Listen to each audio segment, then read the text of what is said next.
ISKCON Mangalore వారి 18 రోజుల Gita class నిన్న స్టార్ట్ చేశాము. ఈరోజు రెండవ రోజు ద్వితీయ అధ్యాయం. అందరికీ స్వాగతం. సాంఖ్య యోగము అంటే ఆత్మకు సంబంధించిన యోగము, గీతాసారము అని కూడా దీన్ని అంటారు. ఎందుకు అంటే ఈ భగవద్గీతలో ఉన్న అన్ని చాప్టర్స్ లోని సారాంశం అంతా కూడా ఇందులో క్లుప్తంగా భగవంతుడు చెప్పడం జరిగింది మొత్తం. ఆ తరువాత మళ్ళీ ప్రతి అధ్యాయంలో ఇంకా ఒక్కొక్క అంశాన్ని గురించి డీటెయిల్డ్ గా వివరించడం జరిగింది. సో ఇందులో క్లుప్తంగా మొత్తం అంతా కూడా చెప్పబడింది కాబట్టి దీనిని గీతాసారము అని కూడా అంటారు, సాంఖ్యయోగము. అయితే ఆత్మజ్ఞానం మాత్రం ఈ ఒక్క చాప్టర్ లోనే ఉంటుంది, ఇంకెక్కడ ఉండదు. మిగిలిన విషయాలు కూడా ఇందులో చెప్పి ఆ విషయాలు మళ్ళీ ఒక్కొక్క విషయాన్ని నెక్స్ట్ చాప్టర్స్ లో ఇంకా డీటెయిల్ గా చెప్పడం జరిగింది. ఆత్మజ్ఞానం మాత్రం ఇందాక చెప్పినట్లుగా ఈ ఒకే ఒక చాప్టర్ లో ఉంటుంది. సో మొదలు పెడదాము ప్రార్థన తర్వాత. ఓం అజ్ఞానతిమిరాంధస్య జ్ఞానాంజన శలాకయా చక్షురున్మిళితం యేన తస్మై శ్రీ గురవే నమః. నమో ఓం విష్ణుపదాయ కృష్ణ ప్రేష్ఠాయ భూతలే శ్రీమతే భక్తి వేదాంత స్వామీతి నామినే. నమస్తే సరస్వతి దేవి గౌరవాణి ప్రచారిణే నిర్విశేష శూన్యవాది పాశ్చాత్య దేశధారిణే. हे कृष्णा करुणा सिंधो दीनबंधो जगत्पते गोपेश गोपिका कांत राधा कांता नमोस्तुते. तप्त कांचन गौरांगी राधे बृंदावनेश्वरी वृषभानुसुते देवी प्रणमामि हरिप्रिये. जय श्री कृष्ण चैतन्य प्रभु नित्यानंद श्री अद्वैता गदाधर श्रीवासादि गौर भक्त वृंद. हरे कृष्णा कृष्ण कृष्ण हरे हरे, हरे राम राम राम हरे हरे. హరే కృష్ణ. సో సాంఖ్యయోగము గీతా సారాంశము ఏమిటన్నది చూద్దాము. మొట్టమొదటిగా సంజయ ఉవాచతో ప్రారంభం. తం తథా కృపయావిష్టాం అశ్రుపూర్ణాకులేక్షణం విషీదంతమిదం వాక్యం ఉవాచ మధుసూదనః. సో ఈ రకంగా దయతో నిన్న మీకు గుర్తుంటే మరి యుద్ధం ప్రారంభం అవబోతోంది. అప్పుడు ధృతరాష్ట్రుడి యొక్క రియాక్షన్, తర్వాత దుర్యోధనుడి రియాక్షన్, ఆ తర్వాత చివరికి అర్జునుడి యొక్క రియాక్షన్, 3 కూడా చూసాము. అయితే వాళ్ళిద్దరూనేమో స్వార్థపూరిత రియాక్షన్స్ వస్తే, అర్జునుడేమో నా వాళ్ళని చంపలేను, నాకు ఈ సుఖం వద్దు, రాజ్యం వద్దు, విజయం వద్దు అని చెప్పి ఒక 5 రీజన్స్ చెప్తాడు, నేను యుద్ధం చేయలేనని. ఏది కరుణతో, తర్వాత నాకు సుఖం, ఈ రాజ్య సుఖాలు అవసరం లేదని, తర్వాత మరి పాపం వస్తుంది ఇదంతా చేస్తే అని, ఆ తర్వాత మరి కులక్షయ జరుగుతుంది, వంశనాశనం జరిగిపోతుందని, కాబట్టి నేను ఈ యుద్ధాన్ని చేయలేను అని చెప్పి మరి అస్త్రాలను ధనుస్సును వదిలి దిగులుగా రథంలో కూర్చుండిపోయాడు అన్న దాంతో నిన్న చాప్టర్ ఎండ్ అయింది. సో అలా దిగులుగా కూర్చుని అశ్రుపూర్ణాకులేక్షణం అంటే కంటి నిండా నీళ్ళు, పూర్ణం అంటే కంప్లీట్ గా అశ్రు, కళ్ళల్లో నీళ్లున్నాయట, కంటి నిండా నీళ్లతో రథంలో కూర్చుని ఉన్న దుఃఖంతో, అదే దయతో దుఃఖంతో, విషీదంతమిదం దుఃఖంతో ఉన్నటువంటి ఈ అర్జునుని చూసి ఇదం వాక్యం ఉవాచ మధుసూదన, ఈ మాటలు ఈ విధంగా మాట్లాడటం ప్రారంభించారు మధుసూదనుడు అని చెప్తున్నారు. సో మనస్సు కృంగిన వాడై విషాదంగా ఉన్నటువంటి కంటి నిండా నీళ్లతో ఉన్న అర్జునుని చూసి శ్రీకృష్ణుడు ఈ విధంగా మాట్లాడారు. ఏమిటో చూద్దాము. శ్రీభగవానువాచ కుతస్త్వాకష్మలం ఇదం విషమే సముపస్థితం అనార్యజుష్టం అస్వర్గ్యం అకీర్తికరమర్జున. నువ్వు ఇంత విషమ పరిస్థితిలో నువ్వు ఇలాంటి బుద్ధి ఎలా కలిగింది నీకు అర్జున? అసలు అనార్యజుష్టం అంటే ఇది అనార్యం అంటే ఇక్కడ అగౌరవం అని, ఆర్యులు అంటే మరి గౌరవింపదగిన రాజులు అని అర్థం. అనార్యం అంటే అగౌరవంగా ఉండటం అని. సో నీకు అంటే రాజలక్షణం కాని విధంగా అని అర్థం. సో అనార్యజుష్టం, నువ్వు ఇదేమిటి రాజలక్షణం కాకుండా ఇలా మాట. మరి రాజులు అంటే యుద్ధానికి వెళ్ళినప్పుడు వెనుదీయకుండా యుద్ధం చేయటమే క్షత్రియ ధర్మం. అలా కాకుండా నువ్వు ఇలా అనార్యకరంగా ప్రవర్తిస్తున్నావు. అస్వర్గ్యం, నీకు ఈ ప్రవర్తన వల్ల స్వర్గం గాని పైలోకాలు ఉన్నత లోకాలు కూడా రావు. అకీర్తికరం, కీర్తి కూడా రాదు, నీకు అపకీర్తి అర్జున నీ ఈ ప్రవర్తన అని చెప్తున్నారు. కాబట్టి ఇలాంటి క్లిష్ట సమయంలో నీకు ఇలాంటి బుద్ధి కలిగింది ఏమిటి? ఇది అనార్యజుష్టం, గౌరవనీయం కాదు. నీకు ఉన్నత లోకాలు రావు, నీకు కీర్తి కూడా ఈ ఉన్నత లోకాలకు దారి తీయకపోగా నిన్ను అపకీర్తి పాలు కూడా చేస్తుంది అర్జున అని చెప్పి శ్రీకృష్ణుడు అన్నాడు. అప్పుడు అర్జునుడు ఏమంటున్నాడు? అర్జున ఉవాచ కథం భీష్మం అహం సంఖ్యే ద్రోణం చ మధుసూదన ఇషుభి ప్రతియోత్స్యామి పూజార్హ వరిసూదన. సో ఏ విధంగా భీష్ముణ్ణి నేను మరి బాణాలతో మరియు ద్రోణుణ్ణి మధుసూదన ఈ భీష్మ ద్రోణులను నేను ఏ విధంగా ఇషుభి ప్రతియోత్సామి అంటే బాణాలతో నేను ఏ విధంగా వాళ్ళని ఎదుర్కోగలను, వాళ్ళని బాణాలు వాళ్ళ మీద నేను ఎలా వేయగలను? నా గురువు గారు, నా తాతగారు పూజార్హులు కదా వరిసూదన అని చెప్పి, వరిసూదన అంటే మధుసూదన అని అర్థం. అంటే శ్రీకృష్ణుని ఆ రకంగా సంబోధిస్తూ అంటున్నాడు అనమాట. సో వరి అంటే ఇక్కడ శత్రువులు అని అర్థము. సో వరిసూదన అంటే శత్రువులను సంహరించేవాడ, శత్రు సంహార. మధుసూదన శ్రీకృష్ణ పూజార్హులైనటువంటి నా తాతగారైన భీష్ముడి మీద, గురువు గారైన ద్రోణుడి మీద నేను ఎలా వాళ్ళని బాణాలతో ఎదుర్కోగలను అని చెప్పి అడుగుతున్నాడు అనమాట. ఇక్కడ మళ్ళీ భీష్మ ద్రోణులను చూపిస్తున్నారు, అర్జునుడు అడగటం చూపిస్తున్నారు. ఇంకా ఈ మాట కూడా అన్నాడు అర్జునుడు, ఇప్పుడు నా పరిస్థితి ఎలా ఉన్నది అన్నది అర్జునుడు చెప్తున్నాడు అనమాట ఈ శ్లోకంలో. ఇందులో చాలా ఇంపార్టెంట్ శ్లోకాస్ ఉన్నాయి ఈ సెకండ్ చాప్టర్ లో. సో ఇది ముఖ్యమైన చాప్టర్ కదా. సో కార్పణ్య దోషోపహత స్వభావ పృచ్ఛామి త్వాం ధర్మ సమ్మూఢచేత యచ్రేయస్యాన్నిశ్చితం బ్రూహి తన్మే శిష్యస్తేహం షాధి మాం త్వాం ప్రపన్నం. కార్పణ్య దోషోపహత స్వభావ, కార్పణ్య మమకారం అనే దోషంతో స్వభావం నా హతస్వభావుడినయ్యానంటే స్వభావం కోల్పోయానంటే కన్ఫ్యూజ్డ్ స్టేట్ లో ఉన్నాను. ఎందుకు ఈ మమకార దోషంతో నా మైండ్ పనిచేయడం లేదు, కన్ఫ్యూజ్డ్ స్టేట్ లోకి వచ్చేసాను, నా స్వభావం అలా కన్ఫ్యూజ్ అయిపోతుంది.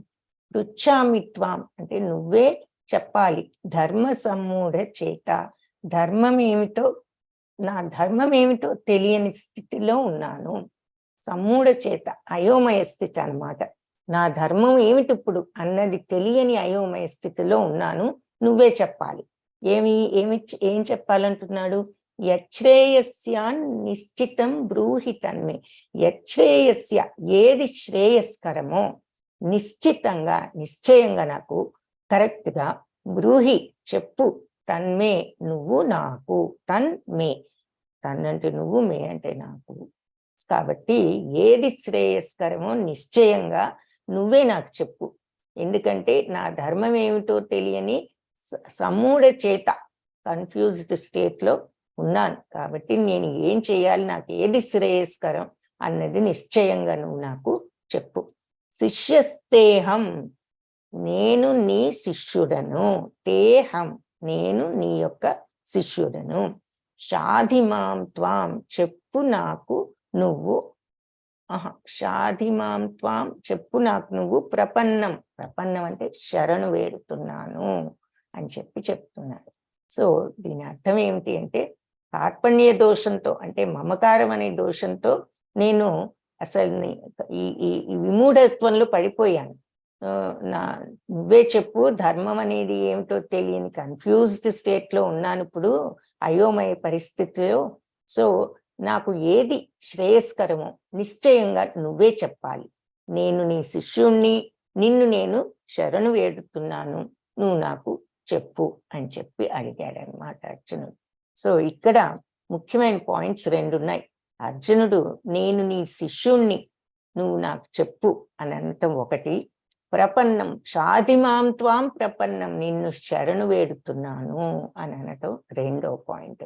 ఈ 2 లక్షణాలు ఉన్నప్పుడే భగవంతుడు ఆ భగవద్గీత చెప్పడం జరుగుతుంది. సో భగవంతుడిని శిష్యుడిని నువ్వు నా గురువు, నువ్వు నాకు చెప్పు అని అడగటము, ప్రార్థించటము. షాధిమాం త్వాం ప్రపన్నం, నిన్ను శరణు వేడుతున్నాను, దయచేసి నాకు చెప్పు అని, నువ్వు నా గురువు, నిన్ను ప్రార్థిస్తున్నాను, నాకు చెప్పు అని అన్న తరువాతే ఈ భగవద్గీతను చెప్పడం ప్రారంభించారు. సో ఒక గురువు దగ్గర ఏ రకంగా మనం విద్యను నేర్చుకోవాలి అన్నది ఇక్కడ మనకి అర్థమవుతుంది. అంతకు ముందు ఈ మాటలు చెప్పారు భగవంతుడు, కానీ భగవద్గీత ఇంకా స్టార్ట్ చేయలేదు. ఎప్పుడైతే అర్జునుడు నేను నీ శిష్యుణ్ణి, నేను నిన్ను శరణు వేడుతున్నాను, ఏం చెయ్యాలో, నా ధర్మం ఏమిటో తెలియట్లేదు, నువ్వే నాకు చెప్పు అన్నప్పుడు ఆయన నెక్స్ట్ తర్వాత భగవద్గీతను చెప్పడం ప్రారంభించారన్నమాట. సో ఇక్కడ సంజయుడు చెప్తున్నాడు. సంజయ ఉవాచ ఏవముక్త్వా హృషీకేశం గుడాకేశ పరంతప నయోత్స్య ఇతి గోవింద ముక్త్వా తూష్ణీం బభూవః.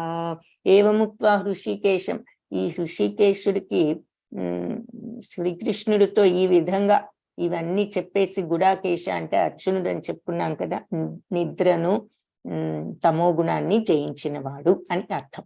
సో ఈ గుడాకేశుడు పరంతప అంటే శత్రువులను తప్పింపజేసేవాడు, భయపెట్టేవాడు. అర్జునుడు మహావీరుడు కదా, అందుకని అలా గుడాకేశుడు పరంతపుడు అయిన అర్జునుడు ఈ రకంగా ఏవముక్త్వ హృషీకేశుడు అంటే ఇంద్రియాలను జయించినటువంటి ప్రభు అయిన శ్రీకృష్ణుడితో ఈ విధంగా చెప్పి నయోత్స్య ఇతి గోవింద, నేను ఇది చేయలేని గోవింద అని చెప్పి ముక్త్వా తూష్ణీం బభూవః, క్వైట్ గా మౌనంగా ఉండిపోయాడు అని చెప్పి చెప్తున్నాడు అర్జునుడు, సంజయుడు.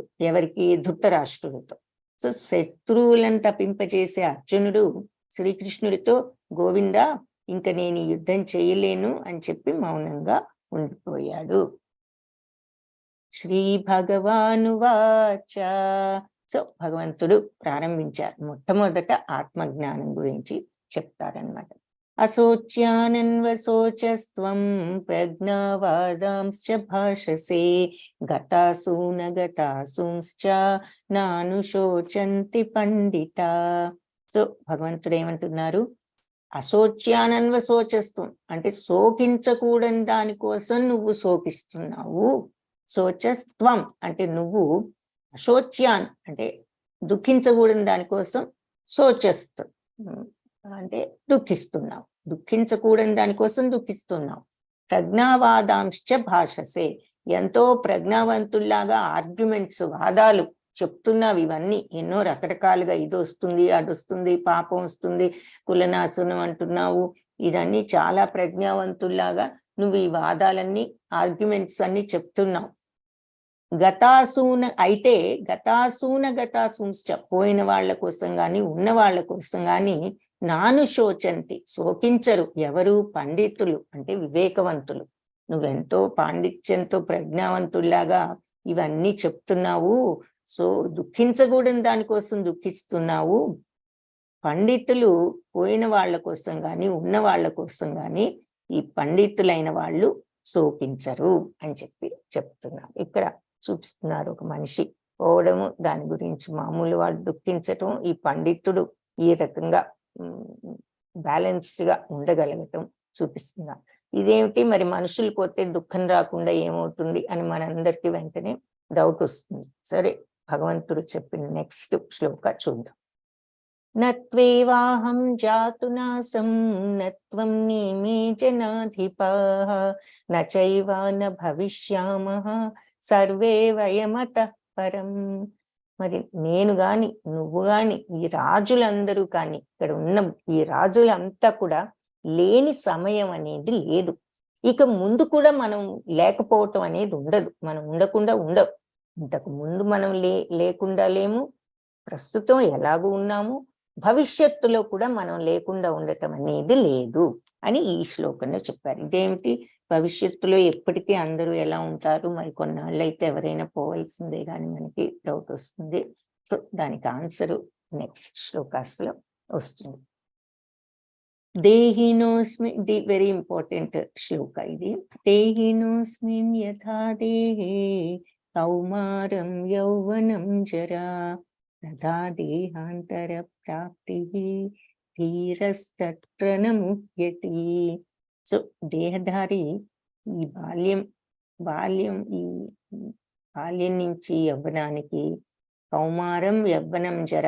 సో కౌమార్యం నుంచి యవ్వనానికి, యవ్వనం నుంచి జర అంటే ఓల్డ్ ఏజ్కి ఏ విధంగా అయితే యథాదేహే ఈ దేహం ఏ రకంగా అయితే మార్పులు చెందుతూ ఉంటుందో, చిన్నప్పుడు బాల్యము, తర్వాత కౌమారము, తర్వాత యవ్వనము, ఆ తర్వాత వృద్ధాప్యం, జర అంటే వృద్ధాప్యం మారుతూ ఉంటుందో, తథా ఆ రకంగా ఈ లోపల ఉన్నటువంటి మన ఆత్మ దేహాంతర ప్రాప్తి, దేహం అంతమైపోయిన తర్వాత దేహాంతర ప్రాప్తి జరిగినప్పుడు, అంటే దేహం అంతమైనప్పుడు వేరే దేహానికి వెళ్తుంది. ధీరస్తత్ర న ముహ్యతి. ధీర అంటే వివేకవంతులు ఈ విషయం గురించి ఎటువంటి ఆందోళన పడరు, దీని గురించి వాళ్ళు ఏ రకమైన కలవరము పడరు అని చెప్తున్నారు. కాబట్టి దేహధారి అంటే మన ఆత్మ ఈ దేహంలో బాల్యం నుంచి యవ్వనానికి, ఆ తర్వాత కౌమార్యం, యవ్వనం, ముసలితనం, ఎలా అయితే మన దేహం క్రమంగా మారుతూ ఉంటుందో, ఈ దేహధారి కూడా ఆ మార్పులు చెందే శరీరంతో పాటు ఉంటూ ఉంటాడు లోపల ఆత్మ. అలాగే మరి దేహాంతర ప్రాప్తి జరిగినప్పుడు, దేహం వెళ్ళిపోయిన తర్వాత, మరణించిన తర్వాత ఈ ఆత్మ ఇంకొక దేహంలోకి ప్రవేశిస్తుంది.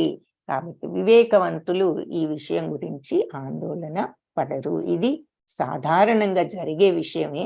కాబట్టి వివేకవంతులైన వాళ్ళు ఈ విషయం గురించి ఆందోళన పడరు అని చెప్తున్నారు. సో మొట్టమొదటిగా మనం ఇక్కడ నేను ఈ దేహాన్ని కాదు, ఈ ఆత్మను అన్న విషయం ఇక్కడ భగవంతుడు ఫస్ట్ ప్రస్తావించారు.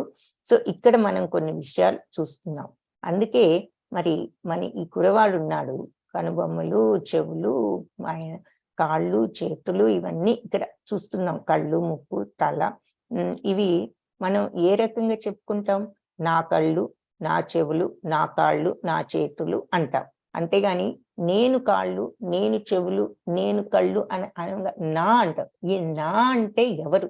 నేను అంటే ఎవరు అంటే లోపల ఉన్న ఆత్మ అని చెప్పి ఇక్కడ అర్థము. మనం ఈ శరీరం కాదు. అందుకే నేను శరీరం, నేను కాళ్ళు అనడంలా మనం నా శరీరం అంటున్నాం. ఎవరి నా? ఈ నా అంటే ఆత్మ. అదే మనము. నిజమైన మనం ఎవరు అంటే ఆత్మ. అయితే ఈ ఆత్మ ఎవరు అంటే సచ్చిత్తానంద, భగవంతుని యొక్క అంశ. సో భగవంతుడు సచ్చిత్తానంద స్వరూపుడు. అందుకని ఆయన అంశ అయినటువంటి ఆత్మ కూడా సచ్చిత్తానంద. అయితే సత్ అంటే ఏమిటి?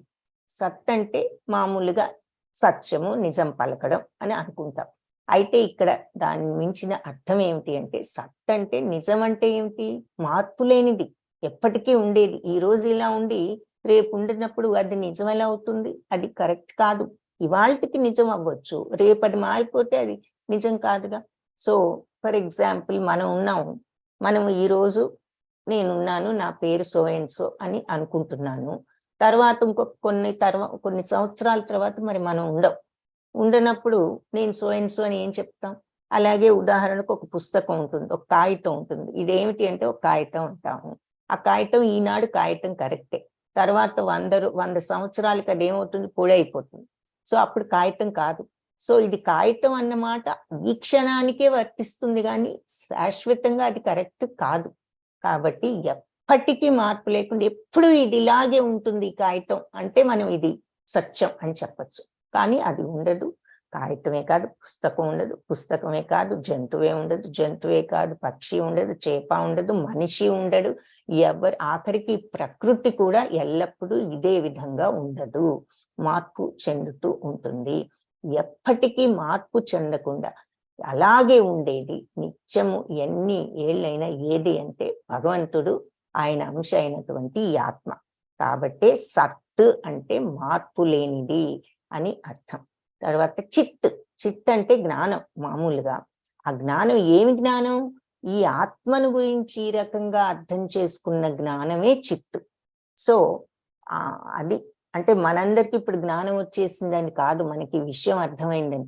అది థియరిటికల్ గా అర్థం చేసుకోవటం కాదు, ఆత్మను ప్రాక్టికల్ గా అనుభూతి చెంది చవి చూసినప్పుడు అది నిజమైనటువంటి ఆ ఆత్మ జ్ఞానం, అది నిజమైన ఆత్మ జ్ఞానం. మూడవది సత్ చిత్ ఆనంద. ఆనంద ఎప్పుడు వస్తుంది?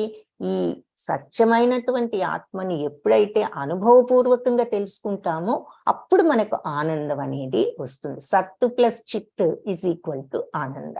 సో అది ఇక్కడ మనం ఆత్మతత్వం గురించి తెలుసుకోవాల్సినటువంటి విషయం అన్నమాట. సో ఇది మనం బాడీ కాదు ఆత్మ అన్న విషయం చెప్పటం. సచ్చిత్తానంద, మనం ఎవరైనా ఆత్మ అంటే ఏమిటి అని డెఫినేషన్ అడిగితే సచ్చిత్తానంద అని చెప్పచ్చు. భగవంతుడు కూడా సచ్చిత్తానందుడే. సో ఇక్కడ మనకు ఆ విషయం వ్యక్తం చేశారు. మరి మన బాడీ కాదు మనము ఆత్మ. మన బాడీ ఏమిటి? ఇక్కడ పంచభూతాలు చూపిస్తున్నారు. మరి ఏమిటి? భూమి, అగ్ని, నీరు, ఆకాశం, వాయువు. సో ఈ 5 పంచభూతాలు. ఈ పంచభూతాలు కూడా భగవంతుని యొక్క శక్తులే. ఏదైనా మన బాడీ దేంతో తయారు చేయబడింది అంటే ఈ పంచభూతాలతో తయారు చేయబడింది. కాబట్టి ఏదైనా మన బాడీయే కాదు, ముఖ్యమైన పాయింట్ అన్నమాట ఇది, గుర్తుంచుకోండి. 2 పాయింట్స్. ఒకటి ఆత్మ అంటే ఏమిటి అంటే సచ్చిత్తానంద అని చూసాము.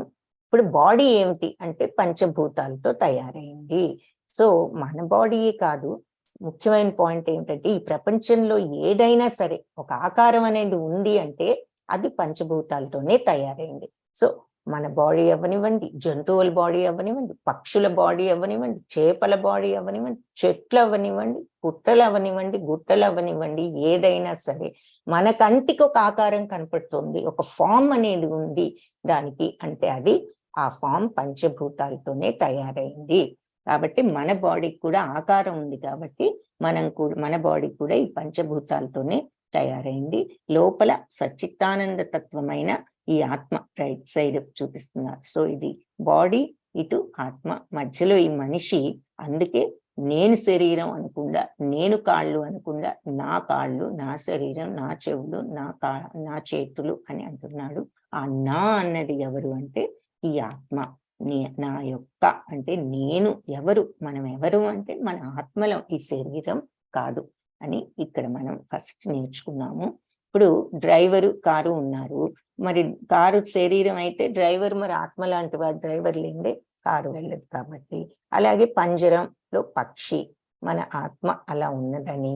సో మనం గనక ఈ పంజరాన్ని ఈవిడ క్లీన్ చేస్తోంది, మరి ఆత్మను ఆవిడ పట్టించుకోవడం లేదు. అంటే ఆత్మ నిజానికి ఏది అవ్వదు. ఇక్కడ పక్షి కొంచెం వడిలిపోయినట్టు చూపిస్తున్నారు. దాని అర్థం ఏమిటి అంటే మన ఆత్మకి చావనేది లేదు, కానీ ఆత్మ జ్ఞానాన్ని మనం ఎప్పటికీ పొందలేం. సో పై శరీరము వ్యామోహాలు తీర్చుకుంటూ కూర్చుంటే మనం లోపల ఉన్న ఆత్మను గురించి స్టడీ చేయాలి, దాన్ని తెలుసుకోవాలనే ప్రయత్నం లేనప్పుడు మన ఆత్మను మనం ఏనాటికి తెలుసుకోలేము అని చెప్పి అర్థం అన్నమాట. సో ఆత్మకు ఈ శరీరం నుంచి విముక్తి రాదు. మనం ఎప్పుడైతే ఆత్మ వైపుకు తిరిగి దానిని అర్థం చేసుకోగలుగుతామో అప్పుడు మనకి భౌతిక శరీరం నుంచి విముక్తి వచ్చి ఈ జనన మరణ చక్రం నుంచి విముక్తులం అవ్వగలము. సో ఒక్కసారి ఈ పంచభూతాలు ఇవి ఎగ్జామిన్ చేయండి ఒక్క నిమిషం.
సో పంచభూతాలు మన శరీరం తయారైంది, దాంట్లో ఉన్న ఆత్మ చూసాము. సో నెక్స్ట్ మాత్రా స్పర్శాస్తు కౌంతేయ శీతోష్ణ సుఖ దుఃఖద ఆగమాపాయినో నిత్య తాం స్థితి క్షస్వ భారత. సో మాత్రా స్పర్శాస్తు, మాత్ర అంటే ఇంద్రియాలు. ఇంద్రియాలంటే ఏమని చెప్పుకున్నాం? ఎవరికైనా గుర్తుంటే చాట్ బాక్స్ లో టైప్ చేయండి. నిన్న క్లాస్ లో చెప్పుకున్నాము. సో ఎవరైనా గుర్తుంటే ఒకసారి టైప్ చేయండి, మళ్ళీ తర్వాత చెప్తాను. మాత్రా స్పర్శాస్తు కౌంతేయ, ఈ ఇంద్రియాల యొక్క స్పర్శ వల్లే కౌంతేయ కుంతిపుత్ర అర్జున శీతోష్ణ అంటే చలి వేడి, సుఖ దుఃఖ ఇవన్నీ కూడా ఇంద్రియాల యొక్క స్పర్శ వల్లే కలుగుతున్నాయి. చలి అనిపించినా, వేడి అనిపించినా, సుఖం అనిపించినా, దుఃఖం అనిపించినా, ఆగమాపాయినో నిత్య, నిత్యము ఇవి ఆగమాపాయినో అంటే వస్తూ పోతూ ఉంటాయి ఎప్పుడు ఇవి. ఏది? ఈ చలి వేడి సుఖ దుఃఖాలు. తాం స్థితి క్షస్వ భారత. సో ఇవి వాటిని తట్టుకోవడం నేర్చుకోవాలి అని చెప్తున్నారు. కలత చెందకుండా వాటిని తట్టుకోవడం నేర్చుకోవాలి. సో ఈ సుఖ దుఃఖాలు ఎలా ఉన్నాయంటే మరి ఇంద్రియాల వల్ల, అనుభూతి వల్ల కలుగుతున్నాయి. అవి గనక చలికాలం ఎండాకాలం ఏ రకంగా అయితే వస్తూ పోతూ ఉంటాయో సుఖ దుఃఖాలు కూడా అంతే, ఏది పర్మనెంట్ గా ఉండదు. మరి అంతే కదా, సుఖమైనా ఎప్పటికీ ఉండదు, దుఃఖమైనా ఎప్పటికీ ఉండదు. కొన్నాళ్ళు సుఖం, మళ్ళీ తర్వాత ఏదో దుఃఖం, దుఃఖం తర్వాత మళ్ళీ ఏదో మంచి జరుగుతుంది, సుఖం అనిపిస్తుంది. సో వస్తూ పోతూ ఉంటాయి. చలికాలం వచ్చి ఎప్పటికీ ఉండదు, మరి వేసవకాలం కూడా ఎప్పటికీ ఉండదు, వస్తాయి పోతాయి. అదే విధంగా ఈ సుఖ దుఃఖాలు కూడా అంతే, వస్తూ పోతూ ఉంటాయి. మనకి సుఖం అని దుఃఖం అని అసలు ఎందుకు అనిపిస్తోంది అంటే మన ఇంద్రియాల యొక్క కాంటాక్ట్ ఉండటం వల్ల, సెన్సెస్ తో మనం సంబంధం పెట్టుకోవడం వల్ల, ఆ సెన్సెస్ వల్ల మనకి సుఖ దుఃఖాలని ఫీలింగ్స్ వస్తున్నాయి. అవి వస్తూ పోతూ ఉంటాయి కాబట్టి వాటిని ఓర్చుకోవటం నేర్చుకోవాలి అని చెప్తున్నారు. Very good. సో ఇక్కడ ఆన్సర్స్ వచ్చాయి. సెన్స్ ఆర్గన్స్ గాయత్రి మాతాజీ చెప్తున్నారు. సుప్రియ మాతాజీ ఎప్పుడు మారనిది ఆత్మ, correct Mataji. So Gayatri Mataji sense organs correct. అవి ఏమిటి అన్నది మనం ఇంకా డీటెయిల్ గా చూడాలి. Manasa Mataji ear, nose, skin, eyes ఒక్కటి మిస్ అయింది మాతాజీ, 5. సో మీరు చెప్పినవి చెవులు, ముక్కు, చర్మము, కళ్ళు, ఇంకొకటి వదిలేశారు, అది నాలుక. సో అది సుప్రియ మాతాజీ చెవి, ముక్కు, నాలుక, కళ్ళు, చర్మం. Very good. Shreshta Mataji sense organs correct. Details ఈ 5. Padmavati Mataji ear, nose, skin, tongue, eyes. Very good. Manasa Mataji tongue చెప్పారు తర్వాత. Very good. శ్రేష్ఠ మాతాజీ కూడా టంగ్ చెప్పారు. సో 5 ఉన్నాయన్నమాట మొత్తం. Very good. ఓకే. ఇంకా Sharan Gupta Prabhuji okay, ear, nose, mouth, eyes, skin. Very good. ధన్యవాదాలు అందరికీ. కరెక్ట్. ఈ 5 కూడా మన యొక్క ఇంద్రియాలు. సో ఈ ఇంద్రియాలతో కాంటాక్ట్ ఉండటం వల్లే మనకు మరి ఇవి కలుగుతాయి అని చెప్పి మనం ఇక్కడ చెప్తున్నారు. మరి అంతే కదా, ఈ ఇంద్రియాలు మనకు విషయాలు చెప్తూ ఉంటాయి.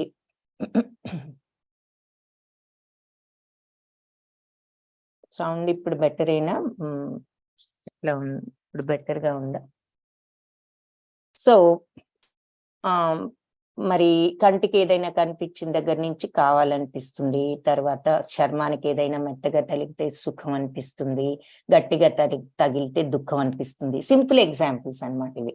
దుఃఖం అంటే పెద్ద దుఃఖం కాకపోయినా అసౌకర్యము. సో ఇవన్నీ ఎందుకు కలుగుతున్నాయి? మనకి ఏ ఫీలింగ్ కలిగినా కూడా అది ఎందుకు కలుగుతుందంటే ఈ సెన్స్ ఆబ్జెక్ట్స్ తో మన మనసు నిత్యము కాంటాక్ట్ లో ఉండటం వల్ల వాటితో మనకి ఫీలింగ్స్ కలుగుతున్నాయి. మన మైండ్ ఆ రకంగా రియాక్ట్ అయ్యి మనకి ఆ ఫీలింగ్ కలిగిస్తోంది అని చెప్తున్నారు. కేవలం ఈ ఇంద్రియాల స్పర్శ వల్ల, కాంటాక్ట్ వల్ల ఈ ఫీలింగ్స్ సుఖం అని దుఃఖం అని కలుగుతున్నాయి. ఇవేవి పర్మనెంట్ కాదు, వస్తూ పోతూ ఉంటాయి. కాబట్టి మనిషి దీనిని వీటికి కలత చెందకుండా ఓర్చుకోవడం నేర్చుకోవాలి అని చెప్పి ఇక్కడ చెప్తున్నారు.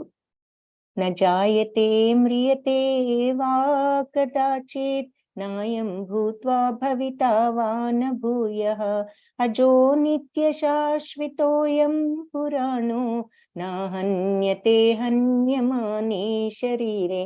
నజాయతే మ్రియతే అంటే దీనికి పుట్టుక లేదు, చావు లేదు ఆత్మకు. అలాగే నాయం భూత్వా భవితావాన భూయ, ఒకప్పుడు పాస్ట్ లో లేదు, భవిష్యత్తులో ఉండదనేది కూడా లేదు, ఎప్పుడు ఉంటుంది. ఒకప్పుడు ఉంది, ఒకప్పుడు లేదు అనేది లేదు.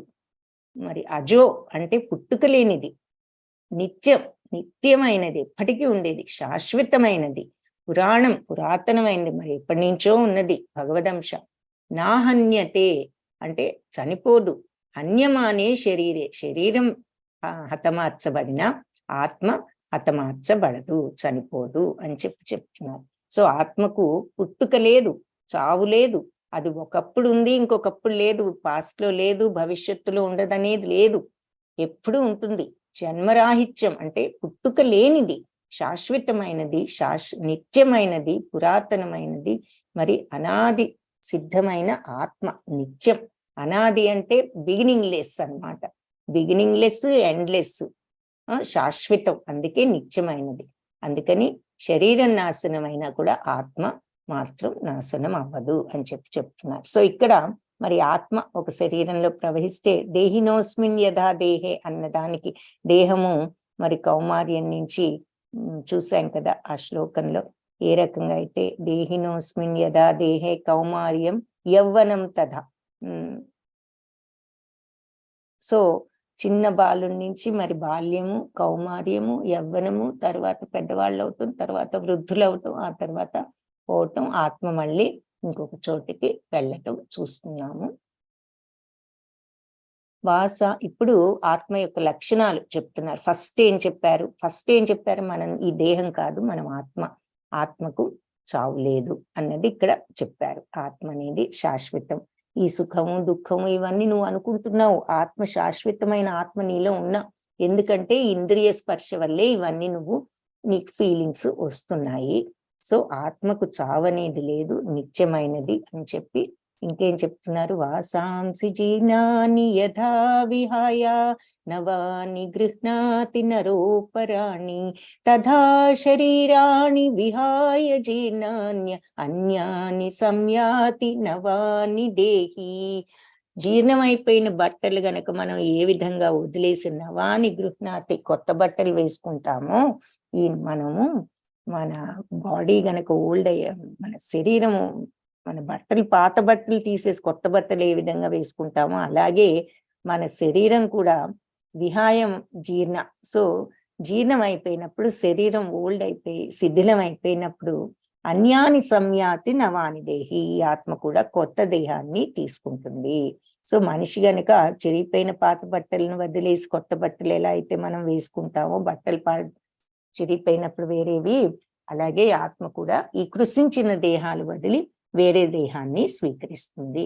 సో ఇక్కడ మళ్ళీ మనకు బేబీ, బాల్యము, కౌమారము, యవ్వనము, తర్వాత వృద్ధాప్యము, ఆ తర్వాత మరి ఆత్మ మళ్ళీ ఇంకొక శరీరంలో ప్రవేశించటం, మళ్ళీ ఆ బేబీ అన్ని దశలు దాటుకుని మళ్ళీ ఈ చక్రాన్ని, జనన మరణ చక్రాన్ని ఇక్కడ చూపిస్తున్నారన్నమాట. ఆ తర్వాత ఏం చెప్తారంటే 84 లక్షల జీవరాశుల తర్వాత మన మానవ జన్మ వస్తుంది అని చెప్తారు. సో ఇక్కడ ఆ జీవరాశులు అదంతా అయిన తర్వాత ఈ మానవ జన్మ వస్తుంది. తర్వాత ఇంకా ఆత్మని గురించి చెప్తున్నారు. నైనం చిందంతి శస్త్రాణి నైనం దహతి పావకః నచైనం క్లేదయంత్యాపో నశోషయతి మారుతః. సో ఈ ఆత్మను శస్త్రాలు అంటే ఏ అస్త్రం కూడా ముక్కలు చేయలేదు. నైనం దహతి పావక, పావక అంటే అగ్ని, అగ్ని దీనిని దహించలేదు. నచైనం క్లేదయంత్యాపో, ఆపో అంటే నీరు, నీరేమి దీనిని తడపలేదు. నా శోషయతి మారుతః, మారుత అంటే గాలి, వాయువు, వాయువు దీనిని ఆరబెట్టలేదు. సో ఈ ఆత్మ ఎలాంటిదంటే ఆయుధాలు ఏవి కూడా దీనిని చిన్నం చేయలేవు, అంటే ముక్కలు చేయలేవు. మరి నువ్వేదో వాళ్ళని నా యారోస్తో నేను వాళ్ళని ఎలా ఎదుర్కోగలను అంటున్నాడు కదా. నువ్వు ఈ శరీరం చూస్తున్నావు, లోపల ఉన్న ఆత్మ, దాన్ని ఎవ్వరేం చేయలేరు. నీ ఖడ్గం కానీ నీ యొక్క ఆయుధాలు కానీ ఏ ఆయుధం కూడా ఆత్మను ముక్కలు చేయలేదు. అలాగే అగ్ని దహించలేదు, నీరు తడపలేదు, మరి వాయువు కూడా ఆరబెట్టడం అనేది చేయలేదు. సో ఈ ఆత్మను ఎవ్వరూ కూడా ఏమీ చేయలేరు అని చెప్తున్నారు అన్నమాట ఇక్కడ. సో మనిషి శరీరం పైన ఆత్మ ఎక్కడికి పోదు అనేది ఇక్కడ చెప్తున్నారు. మళ్ళీ ఆత్మ లక్షణాలు చెప్తున్నారు ఎందుకు అనేది. సో 11th శ్లోకా నుంచి 30th శ్లోకా వరకు ఈ ఆత్మ జ్ఞానం గురించి చెప్పడం జరిగిందనమాట. ఇప్పుడు ఇక్కడ ఏం చెప్తున్నారంటే ఈ శ్లోకంలో జాతస్య హి ధ్రువో మృత్యు ధ్రువం జన్మామృతస్య చ తస్మాదపరిహార్యేతే నత్వం శోచితుమర్హసి. సో జాతస్య హి ధ్రువో మృత్యు, పుట్టిన తర్వాత మృత్యువు ధ్రువం, గ్యారంటీ. అలాగే ధ్రువం జన్మ మృతస్య చ, అలాగే జన్మ కూడా గ్యారంటీ. మృత్యు వచ్చిన తర్వాత అంటే పుట్టిన ప్రతివాడు పోవటం గ్యారంటీ, పోయిన ప్రతివాడు మళ్ళీ పుట్టడం కూడా అంతే గ్యారంటీ అంటున్నారు. తస్మాత్ అపరిహార్యేతే, కాబట్టి ఈ తప్పనిసరైన దాని గురించి నత్వం శోచితుం అర్హసి, నువ్వు దుఃఖించవద్దు అని చెప్తుంది. ఇది తప్పనిసరి విషయం. ఏది? పుట్టిన వాళ్ళు పోవటం తప్పదు, పోయిన వాళ్ళు మళ్ళీ పుట్టక తప్పదు. కాబట్టి ఈ తప్పనిసరైన అనివార్యమైన దాని కోసం నువ్వు శోకించవద్దు అని చెప్తున్నారు. మనం ఈ జనన మరణ చక్రాన్ని మరి చూసాం కదా, ఇలా పుట్టిన వాళ్ళందరూ పోవటం, మళ్ళీ ఇంకొక శరీరంలో ప్రవేశించి మళ్ళీ ఆ శరీరంలో ఉండటం. సో ఈ రకంగా ఇది జరుగుతూనే ఉంటుంది, తప్పదు. ఈ అనివార్యమైన దానికోసం నువ్వెందుకు శోకిస్తున్నావు? దేహి నిత్యమవధ్యోయం దేహి సర్వస్య భారత తస్మాత్ సర్వాణి భూతాని నత్వం శోచితుమర్హసి. అది ఇక్కడ ఫైనల్ గా ఈ మాట చెప్తున్నారు. కాబట్టి అన్ని దేహాలలో ఉండే ఈ ఆత్మకు చావనేది లేదు. కాబట్టి తస్మాత్, కాబట్టి సర్వాణి భూతాన్ని, అన్ని జీవరాశుల గురించి నువ్వు దేని గురించి కూడా నత్వం శోచితుం అర్హసి, దుఃఖించవలసిన అవసరం లేదు. ఏమని? ఇది చనిపోతుందేమో అనే దుఃఖం వద్దు. ఎందుకంటే చనిపోవడం అనేది బాడీయే గాని ఆత్మ ఎక్కడికి పోదు అని చెప్తున్నారు. ఆత్మకు చావు లేదు. సో ఇక్కడ మరి భగవద్గీతలో మరి అంటే ఇది కలిసంతరణ ఉపనిషత్తులో కూడా ఉందన్నమాట. మనం ఇక్కడ ఒక బొమ్మ చూసాం. ఏది? మనం ఆత్మ కాదు అన్నప్పుడు ఒక పంజరాన్ని చూడటం జరిగింది. ఈ పంజరంలో మరి పంజరానికి, పక్షికి ఆహారం పెట్టకపోవడం అంటే అర్థం ఏమిటంటే, మన ఆత్మ ఎలా ఉన్నా సరే, మన మనస్సు ఎన్ని కల్లోలాలు పడుతున్నా ఆత్మ సచ్చిత్తానందం, అది సాక్షిభూతం. దాని ఆనందం ఎక్కడికి పోదు.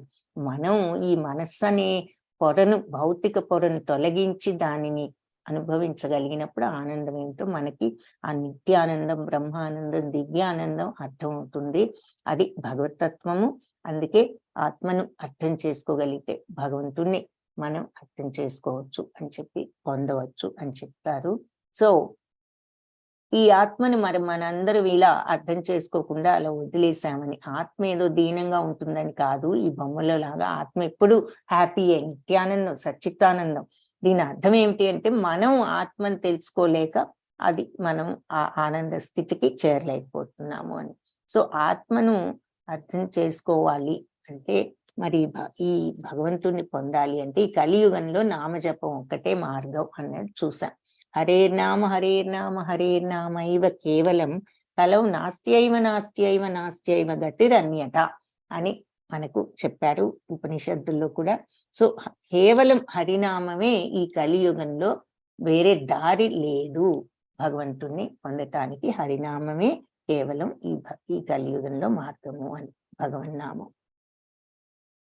సో అది ఇక్కడ చూపిస్తున్నారు. చిన్నప్పటి నుంచే మనం ఈ భక్తి భావంలో ఉండగలిగితే చాలా అదృష్టం అనేది.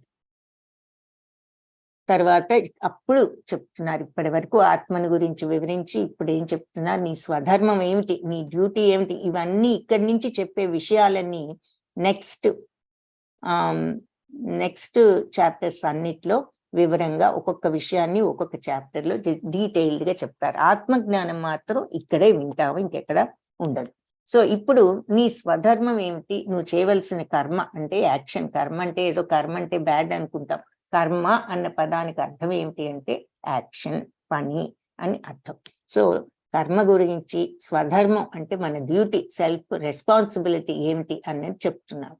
హతో వా ప్రాప్స్యసి స్వర్గం జిత్వా వా భోక్ష్యసే మహీం తస్మాదుత్తిష్ఠ కౌంతేయ యుద్ధాయ కృత నిశ్చయః. హతో వా ప్రాప్స్యసి స్వర్గం, ఒకవేళ మరణించావంటే స్వర్గప్రాప్తి వస్తుంది. జిత్వావా, జయించావనుకో, భోక్ష్యసే మహీం, నువ్వు ఈ మహీం, ఈ భూప్రపంచాన్ని ఎంజాయ్ చేయి, అంటే ఈ రాజ్యాన్ని అనుభవించు.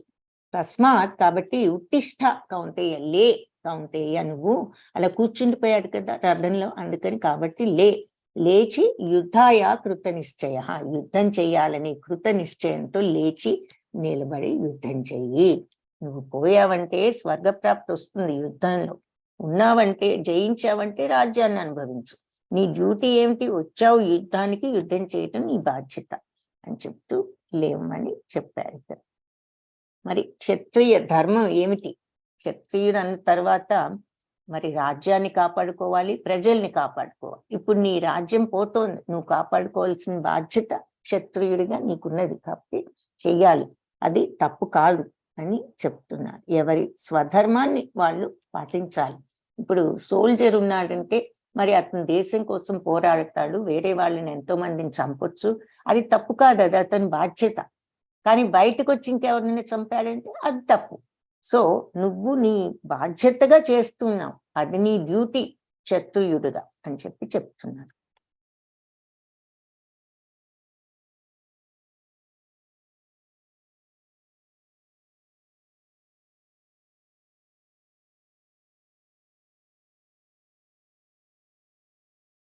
తర్వాత నెక్స్ట్ ఇది బుద్ధి యోగం అనే టాపిక్. ఈ టాపిక్స్ అన్ని నెక్స్ట్ చాప్టర్స్ లో ఇంకా మనం వివరంగా చూస్తాము. ఇక్కడ క్లుప్తంగా చెప్తారు. ఏషా తే విహితా సాంఖ్యే బుద్ధిర్యోగే త్విమాం శృణు బుద్ధ్యా యుక్తా యయా పార్థ కర్మబంధం ప్రహాస్యసి. సో ఇప్పటి వరకు ఈ జ్ఞానాన్ని, అంటే నేను సాంఖ్యయోగం, ఆత్మతత్వం నీకు ఇప్పటి వరకు వివరించాను. ఇప్పుడు ఏం చెప్తానంటే ఫలాపేక్ష లేని కర్మ, అంటే ఫలితాన్ని ఆశించని కర్మ, దాన్నే బుద్ధియోగం అంటారు. దాన్ని నీకు ఇప్పుడు విశదీకరిస్తాను, విను. ఇలాంటి అండర్స్టాండింగ్తో, అవగాహనతో గనక నువ్వు పని చేసావనుకో, ఏది ప్రతిఫలాపేక్ష లేకుండా గనక నువ్వు కర్మ చేసావంటే నువ్వు కర్మబంధాల నుంచి విముక్తి పొందుతావు. నీకు అప్పుడు కర్మబంధాలంటే ఏమిటి, పాపము పుణ్యము ఏదో ఒకటి వస్తుంది, మనం చేసే ప్రతి పనికి మనకి ఏదో ఒక బంధం అంటుకుంటుంది. అవన్నీ మనం బ్యాలెన్స్ కలెక్ట్ చేసి పనుల ద్వారా ఈ రకంగా దానికి తగ్గ జన్మను నెక్స్ట్ టైం పొందుతామన్నమాట. సో అందుకని నువ్వు ప్రతిఫలాన్ని ఆశించకుండా గనక కర్మ చేసావనుకో, అప్పుడు నీకు ఏ కర్మ బంధాలు అంటుకోవు. కర్మబంధాలు అంటుకున్నప్పుడు ఏం జరుగుతుంది? నెక్స్ట్ జన్మకి నీకేమీ లేదు, నెక్స్ట్ జన్మ రావటానికి. అంటే దాని అర్థం ఏమిటి? నీకు మోక్షం వస్తుంది. సో ఈ రకంగా నువ్వు కర్మబంధాలు అంటించుకోకుండా పని చేయగలిగినప్పుడు నీకు మోక్ష ప్రాప్తి ఉంటుంది అని చెప్పి ఇక్కడ అర్థం అన్నమాట. నువ్వు అలా కర్మబంధాలు ఫలాపేక్ష లేకుండా ఇలాంటి అవగాహనతో గనక నువ్వు పని చేసావంటే నీకు అన్ని బంధాల నుంచి విముక్తి వస్తుంది అని చెప్తున్నారు. నేహాభిక్రమనాశోస్తి ప్రత్యవాయో న విద్యతే స్వల్పమప్యస్య ధర్మస్య త్రాయతే మహతో భయాత్. సో ఈ కర్మయోగాన్ని అంటే ఈ బుద్ధి యోగం అంటున్నారు కదా, అదే కర్మయోగం అన్నమాట. ఈ కర్మయోగాన్ని నువ్వు ప్రారంభించి నువ్వు కొంచెం అయినా సరే ఈ మార్గంలో వెళ్ళావు అంటే అది వృధా కాదు. అదేమి నువ్వు కంప్లీట్ చేయలేకపోయినా పర్వాలేదు, అది తప్పేమి కాదు. కొంచెమైనా నువ్వు ఈ మార్గంలో ఉండటానికి ప్రయత్నిస్తే త్రాయతే మహతో భయాత్, మహాభయాన్ని నుంచి నువ్వు విడుదలవ్వగలవు అని చెప్పి చెప్తున్నారు. సో మనం ప్రతిఫలాపేక్ష లేకుండా పని చేస్తే నీకు ఇంకా కర్మబంధాల నుంచి విముక్తి వస్తుంది అంటున్నారు కదా, విముక్తి మోక్షం వస్తుందని. ప్రతిఫలాపేక్ష లేకుండా అంటే పని చేసినప్పుడు దానికి వల్ల వచ్చే రిజల్ట్ మీద అపేక్ష లేకుండా పని ఎలా చేస్తాము? ఏ పని చేసినా అది కావాలనే కదా చేస్తాము. మరి ఉద్యోగంలో ఉద్యోగం చేస్తే డబ్బులు వస్తాయని చేస్తాము, ఈ పని చేస్తే ప్రమోషన్ వస్తుందని చేస్తాము. మరి దాని మీద ఇంట్రెస్ట్ లేకుండా ఎలా ఉంటుంది? ఇంట్రెస్ట్ ఉండబట్టే కదా పని చేస్తున్నాము అని వెంటనే మనందరికీ ఒక సందేహం వస్తుంది. ఇక్కడ అర్థం ఏమిటి అంటే ఆ పని కోసం నువ్వు చెయ్యి, తప్పు లేదు. నువ్వు ప్రమోషన్ కోసం నువ్వు పలానా ప్రాజెక్ట్ ఫినిష్ చేస్తే ప్రమోషన్ ఇస్తాము అని చెప్తారు. ఆ పని అప్పుడు చేయటంలో తప్పు లేదు. ప్రమోషన్ మీద ఇంట్రెస్ట్ ఉండకూడదు కాబట్టి ఇంక నేను చెయ్యక్కర్లేదు అని అనుకోవటం కాదు ఇక్కడ మీనింగ్. పని చెయ్యాలి, సక్సెస్ఫుల్ గా చెయ్యాలి, కానీ ఎలా చెయ్యాలి? ప్రమోషన్ రావాలని చెయ్యాలి. కానీ అది ప్రతిఫలాసక్తికి దీనికి ఉన్న డిఫరెన్స్ ఏంటంటే ఇది నా బాధ్యత అనేటటువంటి భావాన్ని డెవలప్ చేసుకోవాలి. అంతేగాని ఈ ప్రమోషన్ మీద ఆసక్తి అంటే భౌతిక ప్రపంచంతో టూ మచ్ ఆశలు, కాంటాక్ట్, కోరికలు తగ్గించుకోవటం అన్నమాట. ఇది వస్తే నాకు డబ్బులు ఎక్కువ వస్తాయి, ఆ డబ్బులు ఎక్కువ వస్తే ఇంకా పెద్ద ఇల్లు తీసుకోవచ్చు, పెద్ద కారు కొనుక్కోవచ్చు, ఇలాంటి ఉద్దేశం వద్దు. ఇది నీ బాధ్యత, ఉద్యోగిగా ఈ ప్రాజెక్ట్ చెయ్యాలి, నేను కరెక్ట్ గా చెయ్యాలి, ఇది అనేటటువంటి భావన. అంతేకాని దాని మీద వచ్చేటటువంటి లాభం మీద కోరికతో కాకుండా అని చెప్పి అర్థం అన్నమాట. సో అప్పుడు ఏం జరుగుతుంది? ప్రతిఫలాపేక్ష ఉన్నప్పుడు, ఆ లాభం వచ్చినప్పుడు, ప్రతిఫలం వచ్చినప్పుడు, ప్రమోషన్ వస్తే గర్వం, నేనే చాలా గొప్పవాణ్ణి, బాగా చేయబట్టి నాకు ఈ ప్రమోషన్ వచ్చింది అనేటటువంటి అహంకారము రావచ్చు. లేదంటే అది రాకపోతే కృంగిపోతాం, ఇంత కష్టపడి పని చేస్తే ఈ ప్రమోషన్ రానే లేదా నాకు అని మళ్ళీ దుఃఖము. ఇవేవి వద్దు నీకు అని అర్థం. దాని మీద ఆపేక్ష వద్దు అంటే. వస్తే పొంగిపోవద్దు, రాకపోతే కృంగిపోవద్దు, సమభావంతో ఉండు. నేను చేయవలసింది నేను చేశా నా శాయశక్తుల, ఇది భగవన్ నిర్ణయం అనేటటువంటి సమత్వాన్ని, ఈక్వానిమిటీ అని ఇంగ్లీష్ లో అంటాం, అది పెంచుకో అని చెప్పి దీని అర్థం. అలా రియాక్షన్ లేకుండా సమత్వంతో ఉండగలిగినప్పుడు మన డ్యూటీని మనం సక్రమంగా చేస్తూ, అది ఈ బుద్ధి యోగం అంటే అర్థం అన్నమాట. అంతేకాని విపరీతంగా మోజుతో అది రాకపోతే వచ్చినప్పుడు పొంగిపోవటం, రాకపోతే కృంగిపోవటాలు తగ్గించుకోవటం. సో ఇది చాలా అంత ఈజీ కాదు. అలా ఎలా ఉండగలవు అని మన అందరికి అనిపిస్తుంది. ప్రాక్టీస్ తో ట్రై చేయొచ్చు చిన్న చిన్న విషయాల నుంచి. ఏమంటున్నారు? నువ్వు ఇది మన వల్ల కాదు అనే డిస్కరేజ్మెంట్ నీకు వద్దు అని చెప్తున్నారు. ఈ మార్గంలో నువ్వు ట్రై చెయ్యి, ప్రారంభించు, సాధన చెయ్యి. నువ్వు కంప్లీట్ గా సక్సెస్ఫుల్ అవ్వలేకపోయినా కొంతైనా ఈ మార్గంలో నువ్వు సాధన చేస్తూ ట్రై చేస్తూ ఉంటే నీకు కొంచెం స్వల్పమప్యస్య ధర్మస్య, ఈ ధర్మాన్ని నువ్వు కొంచెం పాటించినా సరే, ప్రాక్టీస్ చేసినా సరే, త్రాయతే మహతో భయాత్, మహాభయాన్ని నుంచి నువ్వు విడుదల అవుతావు, మనిషిని కాపాడుతుంది అని చెప్పి చెప్తున్నారు.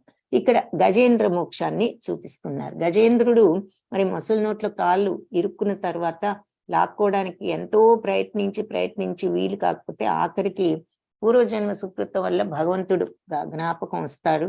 అప్పుడు శరణాగతితో భగవాన్ నువ్వు తప్ప ఇంకా నన్ను ఎవరు రక్షించలేరని అనుకుని ప్రార్థించినప్పుడు భగవంతుడు వచ్చి రక్షించడం ఇక్కడ కనిపిస్తుంది. సో మన ప్రయత్నాన్ని మనం చేస్తూ మనస్ఫూర్తిగా తర్వాత ఏది జరిగినా ఆ ఈక్వానిమిటీతో ఉండగలగటమే కర్మయోగం. అప్పుడు ఈ కర్మయోగంలో సక్సెస్ఫుల్ గా ఉంటే మనకు ఏ బంధాలు అంటకుండా మోక్షాన్ని కర్మయోగ మార్గం ద్వారా అలా తెచ్చుకోవచ్చు. ఇది మనం ఇంకా డీటెయిల్డ్ గా నెక్స్ట్ చాప్టర్ లో చూస్తాం, 3rd and 4th లో. వ్యవసాయాత్మిక బుద్ధి ఏకేహ కురునందన బహుశాఖాహి అనంతాశ్చ బుద్ధయో అవ్యవసాయినాం. సో వ్యవసాయాత్మిక బుద్ధి అంటే అట్లా కాన్సన్ట్రేషన్ తో ఒక ఉన్నటువంటి మైండ్ ఒకే ఒక దాని మీద ఉంటుంది స్థిరంగా. కురునందన, కురువంశస్థ అర్జున, బహుశాఖాహి అనంతాశ్చ, అంతేగాని సెవరల్ డైరెక్షన్స్ లో బ్రాంచెస్ లో వెళ్ళిపోతే గనక థాట్స్ స్థిర సంకల్పం లేకపోతే ఇంకా వాళ్ళ ఆలోచనలు పరిపరి విధాల వెళ్ళిపోతూ ఉంటాయి అని చెప్తున్నారు. సో ఎవరైతే ఇలా ఒక స్థిరమైన భక్తిలో ఉండి అంటే ఒక డిసిప్లిన్ లో ఉన్న వాళ్ళు వాళ్ళ బుద్ధిని కాన్సన్ట్రేషన్ గా ఉంచగలరు. కానీ ఇలా స్థిర సంకల్పం లేని వాళ్ళు వాళ్ళ ఆలోచనలు పరిపరి విధాలు వెళ్ళిపోతాయి. వాళ్ళ ఇలా స్థిరంగా ఉండి ఒకటే లక్ష్యం పెట్టుకునే వాళ్ళు బుద్ధి స్థిరంగా ఉంటుంది. ఇక్కడ ఎగ్జాంపుల్ గా మరి అర్జునుడు చిన్నప్పుడు ద్రోణాచార్యుడు అందరినీ కూడా పిలిచి విలువిద్య నేర్పించేటప్పుడు అడుగుతూ ఉంటాడు, ఏం కనిపిస్తోంది అక్కడ? పక్షి బొమ్మ పెట్టి కన్ను మీద కొట్టాలని ఒక్కొక్కరిని పిలిచి మీకు ఏం కనిపిస్తోందంటే కౌరవ పాండవులు అందరూ పక్షి అని, చెట్టు అని, కొమ్మలని, ఆకాశం అన్ని కనిపిస్తున్నాయని చాలా మంది చెప్తారు. కొందరు పక్షి ఒకటే కనిపిస్తుందని చెప్తారు. ఎవరిని బాణం వేయమనడు. చివరికి అర్జునుడు వచ్చి పక్షి కన్ను తప్ప నాకేం కనపడటం లేదు, ఆ బొమ్మ కన్ను తప్ప అంటే అప్పుడు బాణం వేయమంటాడు. ఆ బాణం వెళ్ళి కరెక్ట్ గా ఆ పక్షి బొమ్మ కంటికి తగులుతుంది. కాబట్టి ఇక్కడ అర్థం ఏమిటి అంటే అంత కాన్సన్ట్రేషన్ ఉంటేనే పని జరుగుతుంది. ఏ పనైనా సక్సెస్ఫుల్ గా చెయ్యాలి అంటే స్థిరమైన మైండ్, కాన్సన్ట్రేషన్ అవసరం అని భగవంతుడు చెప్తున్నారు. కాబట్టి ఈ యోగంలో కూడా ఈ కాన్సన్ట్రేషన్ అనేది అవసరము. యదా సంహరతే చాయం కూర్ముంగానీవ సర్వశః ఇంద్రియాణీంద్రియార్థేభ్య తస్య ప్రజ్ఞ ప్రతిష్ఠిత. సో ఇక్కడ స్థిత ప్రజ్ఞ అనే విషయాల గురించి చెప్తున్నారు. ఇది కూడా మనం లాస్ట్ లో జ్ఞానయోగంలో చూస్తాము. స్థిత ప్రజ్ఞుడు అంటే ఏమిటి అంటే తాబేలు గనక అవయవాలన్నీ చిప్పలోకి ఎలా ముడిచేసుకుంటుంది, మనకి చిప్ప తప్ప ఏం కనిపించదు. కానీ అది మళ్ళీ బయటికి తీసుకొస్తే దాని అవయవాలన్నీ కనిపిస్తాయి. దాని తల, మెడ అన్ని మొత్తం కాళ్ళు, చేతులు అన్ని లోపలికి తీసుకువెళ్తే మనకు ఆ చిప్ప తప్ప ఇంకేం కనిపించదు.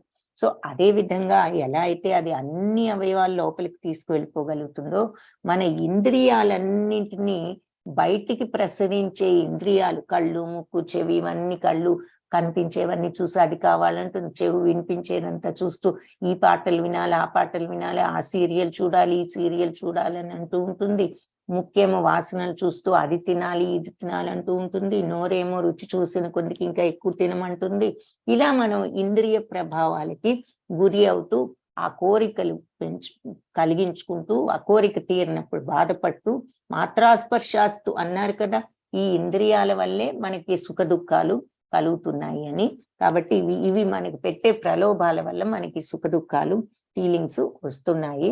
కాబట్టి ఇంద్రియాలని ఎవరైతే బాహ్యంగా లేకుండా ఇంట్రెస్ట్ ని అంతర్గతంగా ఆ ఇంద్రియాల యొక్క దృష్టిని అంతర్గతంగా ప్రసరించగలుగుతారో అలా మళ్లించిన వాడు స్థిత ప్రజ్ఞుడు అవుతాడు అని చెప్తున్నారు. అంటే బయటికంటే కనిపిస్తే చూడకుండా ఎలా ఉంటాం అన్నది కాదు, ఈ ఇంద్రియాల కాన్సన్ట్రేషన్ అంతా కూడా ఈ బాహ్య ప్రపంచం మీదే ఉండి లోపల ఉన్న పరమాత్మ ఆత్మల మీద లేనప్పుడు మనకు ఎప్పటికీ ఈ ఫీలింగ్ అనేది ఈ అర్థం కాదు. ఆత్మతత్వం, ఈ స్థిత ప్రజ్ఞత రాదు. ఎవరైతే ఈ బాహ్య ప్రపంచం కోరికల నుంచి తగ్గించుకుని ఆత్మను చూడటానికి ట్రై చేస్తారో వాళ్ళు స్థిత ప్రజ్ఞులు. ఇంద్రియాలను కంట్రోల్ చేసుకోగలిగిన వాళ్ళు, మనస్సును కంట్రోల్ చేసుకోగలిగిన వాళ్ళు స్థిత ప్రజ్ఞులు అని చెప్తున్నారు.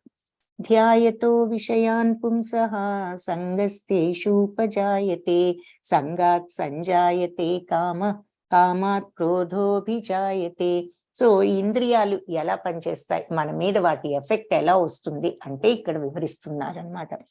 ధ్యాయతో విషయాన్ పుంస, ఈ ఎవరైతే కనిపించే విషయాలన్నీ కళ్ళ ముందు కనిపించే ఈ విషయాలన్నమాట, ఏది ఏదో ఒకటి కనిపిస్తూ ఉంటుంది కదా, ఫర్నిచర్ షాప్కి వెళ్తే మంచి సోఫా కనిపిస్తుంది, ఆ సోఫా చూడగానే ఇది చాలా బాగుంది, మెత్తగా ఉంది, సాఫ్ట్ గా ఉంది, మనం కూర్చుంటే ఇది కొనుక్కోవాలి అనిపిస్తుంది అని దాని గురించి ఆలోచిస్తూ ఉంటాం. మెత్తగా ఉంది, సాఫ్ట్ గా ఉంది.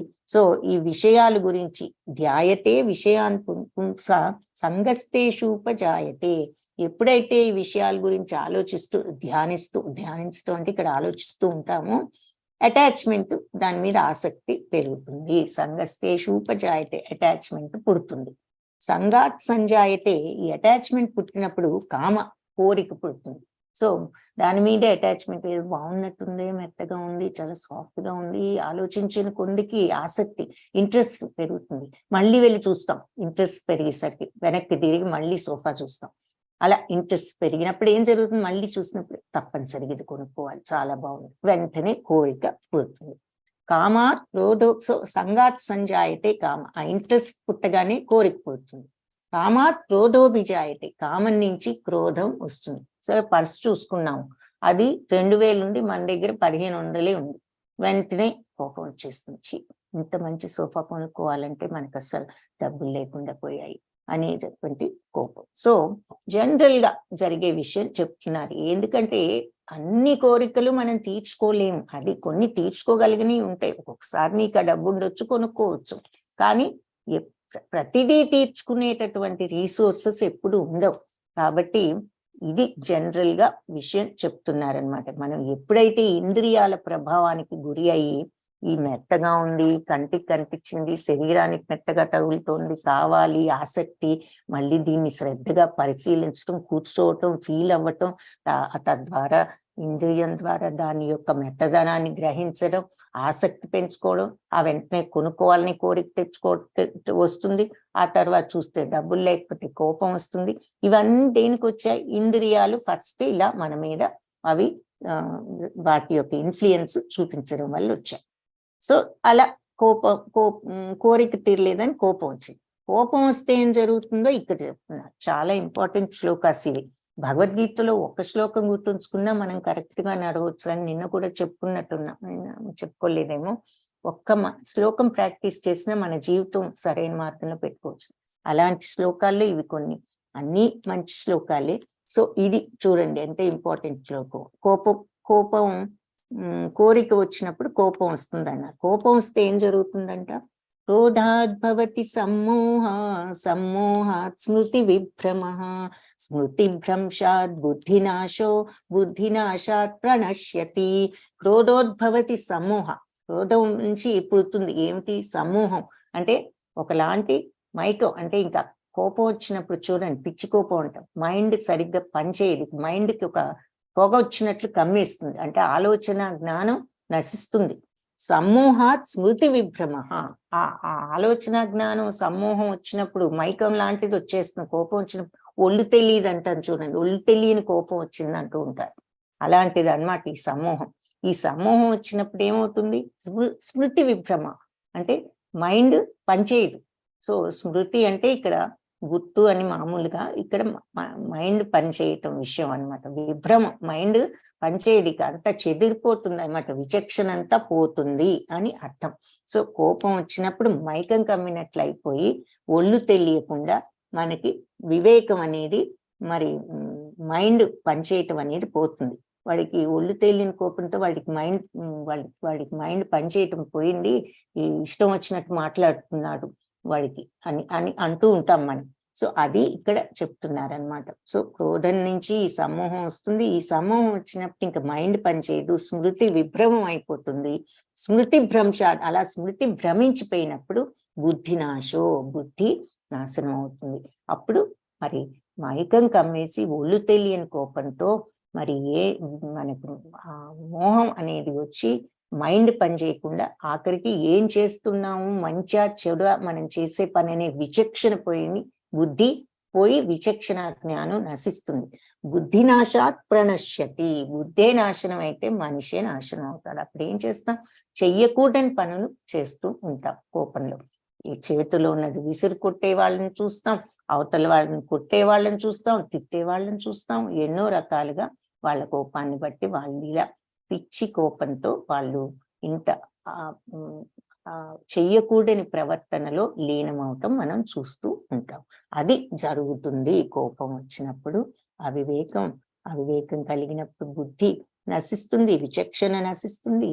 విచక్షణే పోయింటే, బుద్ధే పోతే మనిషే నాశనం. ఇక్కడ ఎగ్జాంపుల్ గా ఆ కోపానికి ఒక చిత్ర రిప్రజెంటేషన్ లాగా ఈ బొమ్మను చూపిస్తున్నారు. అపూర్వమానం అచలా ప్రతిష్టం సముద్రమాపా ప్రవిశంతి యద్వత్ తద్వత్ కామాయం ప్రవిశంతి సర్వే సశాంతిమాప్నోతి న కామకామి. సో స్థితప్రజ్ఞుడు అనేవాడు ఎలా ఉంటాడు? మనం ఈ ఇంద్రియాలకు లోబడితే ఎలా తయారవుతామో ఇక్కడ చూసాము. సో ఈ తాబేలు గనక అవయవాలను ఎలా అయితే లోపల పెట్టుకుందో, మనం కూడా ఇంద్రియాలను ఆ రకంగా కంట్రోల్ చేసుకున్న వాడే స్థితప్రజ్ఞుడు. వాడు ఎలా ఉంటాడు అంటే, నిరంతరం నిండుతూ ఉన్నా కూడా సముద్రం అన్ని వైపుల నుంచి నదులు వచ్చి కలుస్తూ ఉన్నా అది నెమ్మదిగా అలా ప్రవహిస్తూనే ఉంటుంది. వాటన్నిటినీ కలిపేసుకుంటూ అలా ప్రవహిస్తూనే ఉంటుంది. కాబట్టి అలాగే ఎవరైతే ఈ కోరికలన్నీ కూడా, ఎవరిలో అయితే ఈ కోరికలన్నీ లీనమై అణిగిపోతాయో వాడు శాంతిని పొందుతాడు. భౌతిక సుఖాలకు బానిస అయిన వాడికి ఎప్పటికీ కూడా మోక్షం అనేది లేదు. అందుకే మన వాళ్ళు richest man on the earth ఎవరంటే మరి కోరికలు లేని వాడే అని చెప్తారు. ఇదే ధర్మరాజు ఒకసారి యక్ష ప్రశ్నలు అంటూ ఉంటారు, మీరు వినే ఉంటారు. ఆ యక్షుడు అడిగే ప్రశ్నలో కూడా ఇదే, అందరిలోకి ఐశ్వర్యవంతుడు ఎవరు అంటే కోరికలు లేనివాడని ధర్మరాజు కూడా ఆన్సర్ చెప్తారు. కాబట్టి ఆ కోరికలన్నీ ఎవరైతే అణుచుకోగలరో వాళ్ళు శాంతిని పొందుతారు, వాళ్ళే స్థితప్రజ్ఞులు అని చెప్తున్నారు. అందుకే వీడు స్థితప్రజ్ఞుడు అంటూ ఉంటారు. ఎవరైనా కొంచెం సింపుల్ గా ఉంటూ ఏది పట్టించుకోకుండా, ఎవరేదన్నా మాట్లాడకుండా ఉన్నప్పుడు, రియాక్ట్ అవ్వకుండా ఉన్నప్పుడు, వాడు చాలా ఇదిలో ఎవరేదన్నా పాపం పట్టించుకోడు, వాడు స్థితప్రజ్ఞుడు అంటూ ఉంటారు. అంటే ఏ విషయానికి రియాక్ట్ కాకుండా ఉండగలగటమే స్థితప్రజ్ఞత. అంటే మరి రియాక్ట్ ఎందుకు అవుతాం? ఇంద్రియాలన్నీ మైండ్ ని వెంటనే ఎఫెక్ట్ చేస్తే మైండ్ వెంటనే ఇది ఇలా అనాలి, అది అలా అనాలి, వాళ్ళు ఇలా అన్నారు కాబట్టి వాళ్ళని ఇలా అనాలి. మనం ఇవన్నీ ఇంద్రియాలకు మైండ్ కు లోను వాటి ఇన్ఫ్లుయెన్స్ కి గురైనప్పుడు మనం ఆ రకంగా ప్రవర్తిస్తూ ఉంటాం. కాబట్టి వీటిని జయించగలిగినప్పుడు స్థితప్రజ్ఞత వస్తుంది, ఆ బ్యాలెన్స్డ్ గా ఉండగలుగుతాం. రియాక్ట్ అవ్వకుండా ఉండటం ప్రాక్టీస్ చేసుకోవాలి అని చెప్పి మనం ఇక్కడ అర్థం చేసుకోవాలి. సో ఈ స్థితప్రజ్ఞత అనేది వచ్చిన తర్వాత సమాధి అనేది గురించి చెప్తున్నారు. అర్జున, ఇలా బ్రహ్మజ్ఞానం పొందిన వాడి దృష్టి ప్రపంచ విషయాల మీదకి మళ్ళదు. సో ఆ స్థితప్రజ్ఞుడికి ఈ అన్ని ఏది ఎలా ఉన్నా అన్ని కూడా అతనికి ఒకే రకంగా ఉండగలుగుతాడు ఆ సమత్వంతో. అది బ్రహ్మజ్ఞానం. అలాంటి బ్రహ్మజ్ఞానం పొందిన వాడి దృష్టికి ప్రపంచ విషయాల మీదకి మళ్ళదు.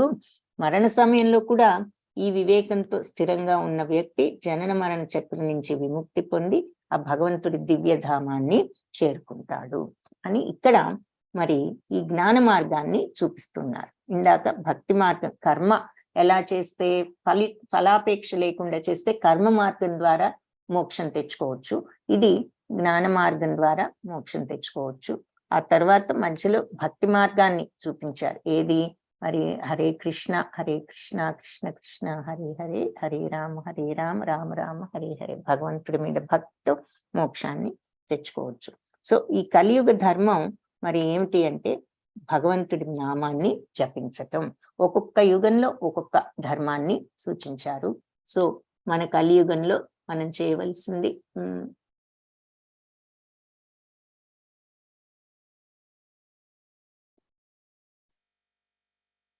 కలియుగ ధర్మం అంటే ఏంటి అంటే మనం భగవన్నామం జపించటం కలియుగంలో భగవంతుని పొందే మార్గం అని చెప్పారు. సో మనం ఇక్కడ ఏం చూసాము ఈ చాప్టర్ లో అంటే, మనం బాడీ కాదు ఆత్మ అన్నది చూసాము. సుఖ దుఃఖాలనేవి నిత్యం కాదు, వస్తూ పోతూ ఉంటాయి, వేసవకాలం చలికాలం లాగా. కాబట్టి వాటిని తట్టుకోవటం నేర్చుకోవాలి. భగవంతుని శరణు వేడాలి, భగవన్నామ స్మరణ అన్నది చూసాము. సో హరే కృష్ణ కృష్ణ కృష్ణ హరే హరే, హరే రామ రామ రామ హరే హరే. ఇది షోడశకం నామం కలికల్మషనాశకం నాతః పరతరూపాయ సర్వవేదేషు దృశ్యతే.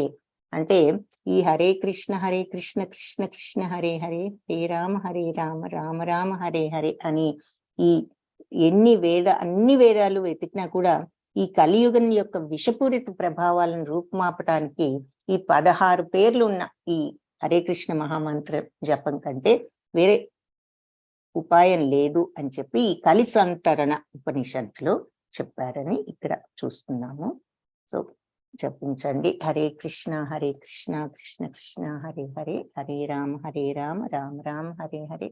సో ఇది కృష్ణం వందే జగద్గురు. మనం ఈ చాప్టర్ లో చూసింది సెకండ్ చాప్టర్ కంప్లీట్ చేశాము. పాంచాకల్పతరుభ్యశ్చ కృపా సింధుభ్య ఏవ చ పతితానాం పావనేభ్యో వైష్ణవేభ్యో నమో నమః.